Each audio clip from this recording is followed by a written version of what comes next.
Anchor Shyamala లాంటి వాళ్ళు. So ఒక ఆడవాళ్ళ గురించి తప్పు చేసిన వ్యక్తుల గురించి ఈమె వాళ్ళకి సపోర్ట్ చేయడం కరెక్టే అంటారా? అది కరెక్ట్ కాదండి.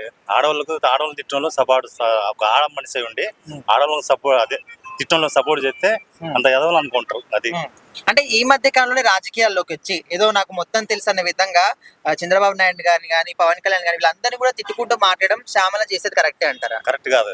అది చాలా తప్పు. ఆమెకి తెలిసి తెలియక కొత్తగా వచ్చింది కదా రాజకీయాలకి, తెలిసి తెలియక మాట్లాడుతుంది. ఆడవాళ్ళని తిట్టినప్పుడు నిన్ను తిడితే నీకైనా బాధ ఉంటదిగా. నిన్ను ఇంకో మనిషి తిట్టారు అనుకో, అప్పుడు నీకు బాధ ఉంటదిగా. అందుకని ఆడవాళ్ళని తిట్టడం ఎవరు ఆ పార్టీ కాదు ఈ పార్టీ కాదు, అది కరెక్టే కాదు. తిట్టిన వాళ్ళని కఠినంగా శిక్ష చేయాలా. అది అండ్ ఇప్పుడు మనకు మాజీ ఎంపీ గోరంట్ల మాధవ్ ఐడియా ఉన్నారు కదా, సో ఆయన కూడా ఈ రోజు పోలీసులు అరెస్ట్ చేశారు. సో ఏ విషయంలో అంటే పోక్సో చట్టం కింద ఒక బాధితురాల పేరు డైరెక్ట్ గా చెప్పకూడదంట. నేను అది విన్నాను వీడియోలో పొద్దున. అది చెప్పకూడదంట. ఒక పోలీస్ ఆఫీసర్ ఉండి అట్లా చెప్పడం అది నేరం అంట, అది చట్ట విరుద్ధం అంట. అందుకని అరెస్ట్ చేశారు. అయితే ఇప్పుడు ఆయన ఏ విధంగా మాట్లాడుతున్నారు? అరెస్ట్ చేస్తే అదేదో యుద్ధం వస్తుంది, యుద్ధం చేస్తా అంటున్నాడు. మరి అట్లా ఏం చేయాలనుకుంటున్నాడు రాష్ట్రాన్ని? నాకు ఒక ఎంపీ చేసిన మనిషి రాష్ట్రాన్ని ఆ రకంగా ఏం చేయాలనుకుంటున్నాడు? అది కరెక్టేనా చెప్పండి. అండ్ ఆయన ఇంకొక విషయం ఏది మాట్లాడుతుందంటే పవన్ కళ్యాణ్ కూడా సుగాలి ప్రీతి విషయంలో ఇచ్చిన మాట తప్పింది కదా, సో మరి ఆయన కూడా అరెస్ట్ చేయడం అనే విధంగా మాట్లాడుతాడు. సో అసలు ఆ మాటకి మన అర్థం అది అసలు దాని అర్థమే లేదు. పవన్ కళ్యాణ్ ఎప్పుడు అట్లా చెప్పలేదు, చెప్పి ఉండడు కూడా. అది పవన్ కళ్యాణ్ ఒక మాట చెప్పాడంటే దానికి కట్టుబడి ఉంటాడు.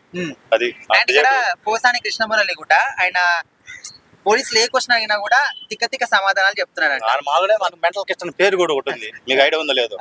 మెంటల్ కిస్ట్ అనే వాళ్ళు మెంటల్ గా అందులో అరెస్ట్ చేస్తే ఇంకా మెంటల్ ఎక్కువ ఉంటుంది.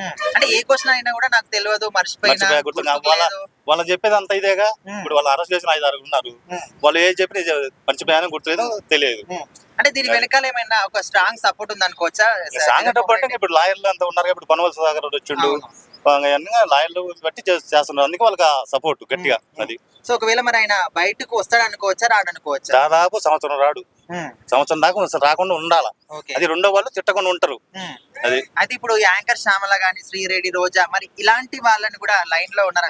లైన్ లో ఉన్నారు. మొత్తం శ్రీరెడ్డి ఉంది, రోజా ఉంది, మొత్తం ఉన్నారు. కోడలు నాని ఉన్నాడు, ఈ తిట్టిన వాళ్ళు పేరు నాని ఉన్నాడు, ఈ తిట్టిన వాళ్ళు మొత్తం లైన్ లో ఉన్నారు. ఇబ్బంది లేదు, అయితే లేటు. మొత్తానికి ఇట్లా నోటితో మాట్లాడే నోటితులు మాట్లాడితే కఠినంగా శిక్షిస్తే రెండో వాళ్ళు మాట్లాడుతున్నట్టు. ఈ పార్టీ అని కాదు, ఈ పార్టీ టీడీపీ అయినా వాళ్ళైనా తిట్టకుండా ఉంటారు.